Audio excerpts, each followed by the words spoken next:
손이 떨리고 걷는 게 예전 같지 않다면 혹시 내가 파킨슨병인가? 걱정부터 앞설 겁니다. 혼자 고민하지 마세요. 오늘 바로 이 파킨슨병에 대한 답을 함께 찾아보겠습니다. 자개통 위축증, 루이 소체 치매의 특징과 치료, 레보도파의 원리와 효과, 그리고 한계에 대해 알아보겠습니다. 그래서 파킨슨 환자들한테 주는 약이 뭐냐면 이 도파민을 만들어내는 전구물질인 레보도파를 주는 거예요. 그러면 부족해진 연료를 채워넣는 거죠. 그러니까 이제 좋은 거죠. 들어가면 연료가 있으니까 다시 엑셀과 브레이크 기능이 회복이 되는 거죠. 근데 단점이 있죠. 이게 계속 기능이 떨어지고 있잖아요. 신경세포들의 숫자가 줄어들고 있고 기능이 떨어지니까 이게 결국은 효과가 있는 기간이 이 신경세포들이 그래도 살아있는 동안에만 효과가 있는 거예요. 그래서 보통 5년에서 7년 정도 지나면 효과가 떨어져요. 그래서 갈수록 양을 늘려줘야 돼요. 그런데 늘려주면 늘려줄수록 문제가 뭐가 생기냐면 부작용이 생겨요. 네. 무한대는 아니죠. 무한대는 아니죠. 그래서 왜 그러냐면 사실 딱 부족해진 연료만큼만 딱 채워주면 좋은데 이게 조절이 안 되죠. 사람 기계가 아니니까. 그렇죠. 그래서 어쩔 때는 많이 들어가고 어쩔 때는 그러니까 이제 증상을 봐가면서 약을 용량을 조절하지만 그래도 이게 조절이 안 돼요. 그쵸. 두 번째는 뭐냐면 사람의 뇌는 누군가가 대신 일을 하면 기능이 더 빨리 안 좋아져요. 예를 들면 예를 들면 소화제를 계속 남용을 하잖아요. 소화가 안 되니까 한두 번 먹는 건 괜찮은데 소화가 안 되는데 계속 소화제를 먹으면 어떻게 돼요? 나중에 소화제 없으면 안 위무력 증상이 와버려요. 그러니까 네, 기능이 오히려 더 떨어져요. 뇌도 마찬가지예요. 누군가가 대신 내가 해야 될 일을 대신 해주게 되면 그쪽이 더 이상 할 이유가 없어지니까 기능이 좀 더 안 좋아져 떨어져. 빠르게. 그래서 레보도파를 결국은 파킨슨 환자분들은 레보도파가 효과가 70% 정도 나타나기 때문에 쓰는 게 좋기는 해요. 그렇지만 최대한 늦게 소량으로 오래 쓰는 게 좋아요. 많이 쓰고 빨리 쓰면 5년에서 7년 지나면 떨어져 나가봐요. 그쵸. 네. 저는 이 표현을 은행에 예금에는 돈 쓰는 거하고 똑같다고 봐요.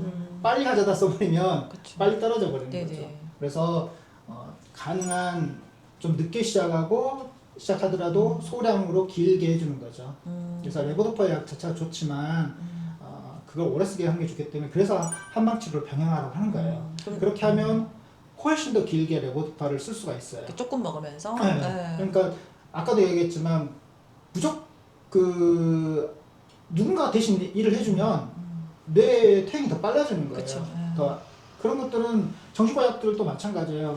안정제 같은 걸 너무 많이 먹으면 뇌 자체가 계속 기능이 떨어져요. 그렇기 때문에 최대한 적게 오래 쓰는 게 좋다 이렇게 봅니다. 어쨌든 파킨슨 병은 이 딱 중뇌 흑질이라는 부위에만 문제가 있는 건데 다계통은 여기뿐만 아니라 전체적으로 그 중뇌의 주변에 있는 여러 군데의 뇌 신경세포들의 손상이 온 거예요.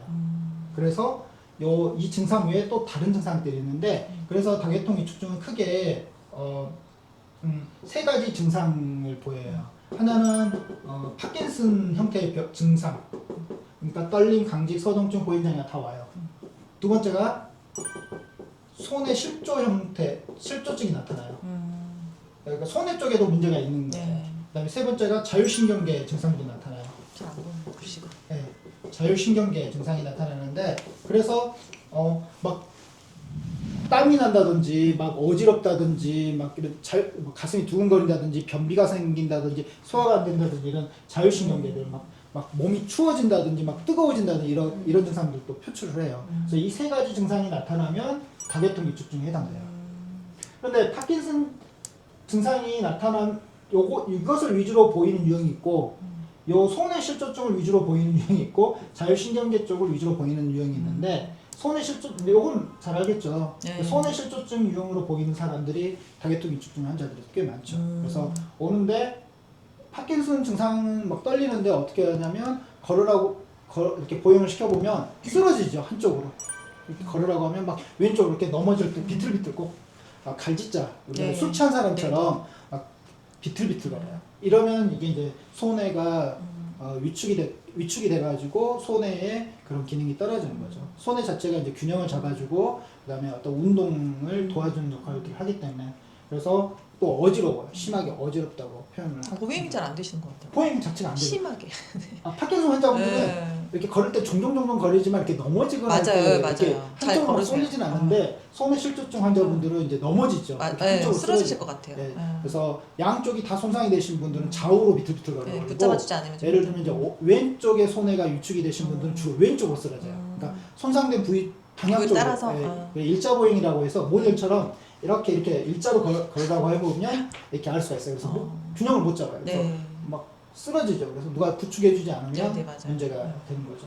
근데 이제 다계통 위축증은 문제가 뭐냐면 레보도파 아까 파킨슨 병에 사용되는 레보도파가 효과가 별로 없어요.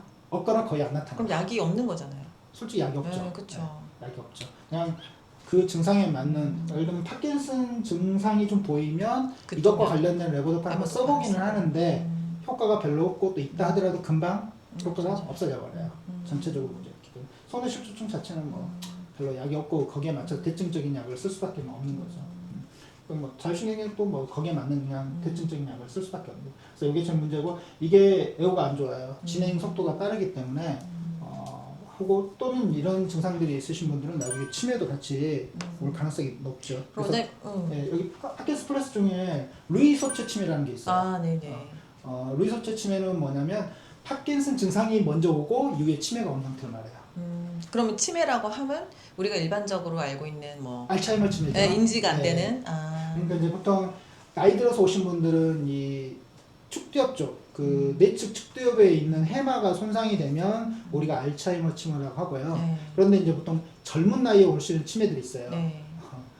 전두엽 쪽이 손상돼서 오시는 치매가 있어요. 아, 이게 좀 안 좋아요. 네. 이제 보통 치매가 축두엽에서 시작돼가지고 손상이 되면 점점 전두엽 쪽으로 이렇게 넘어가거든요. 네네. 그런데 전두엽도 손상이 되면 인지 쪽 문제가 오고 성격이 갑자기 확 바뀌어버려요. 때리고 막 이러는 거. 아, 예.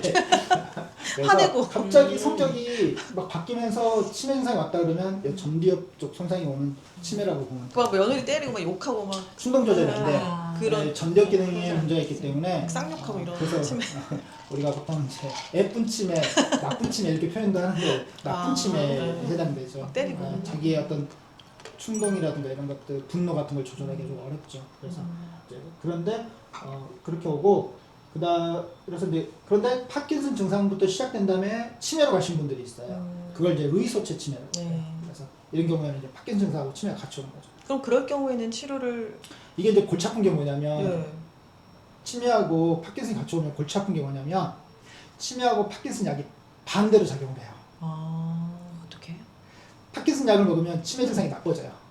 그럼 그 치매 약을 먹으면 파킨슨 증상이 정말 나빠져요. 정말 조절을 잘해서 이게 왜 그러냐면 치매 약은 아세틸콜린에 작용하고 파킨슨 약은 도파민에 작용하는데 이 아세틸콜린과 도파민이 서로 반대로 작용을 해요. 그래서 도파민 작용이 늘어나면 아세틸콜린 자체 기능이 떨어지고 아세틸콜린을 올리면 도파민이 떨어지고 그래서 이 균형을 맞춰야 돼요. 그래서 이 두 가지가 같이 오면 골치 아파요. 조절하기가 힘들어지는 거예요. 그러면 정말 자주 진료 보고 계속 체크하고 하는 방법밖에 없겠네요. 사실 그렇게 해야 되는데 우리 대학병원에서 6개월에 한 번씩 맞아요. 오라고 쉽지 않죠. 처방해주고 6개월에 한 번씩 오라는데 이게 뭐 조절이 됩니까? 솔직히 안 되죠. 그게 보호자가 현실적으로 잘 안 돼요. 그래서 의사분들도 좀 심해지면 약 줄이고 이렇게 맞아. 티칭하기도 해요. 그래서 아니면 이제 공부하신 분들, 환자 보호자들 같은 경우에는 본인 스스로 이렇게 약을 맞아요. 좀 조절해줘요. 하시더라고요. 근데 이것도 어쨌든 가능한 최소 용량을 장기간 쓰는 게 효과가 있으면 쓰게 하는 게 중요해요. 그러니까 최대한 용량을 줄여서 딜레이 시켜서 복용을 하고 그렇죠. 유지하고. 근데 이제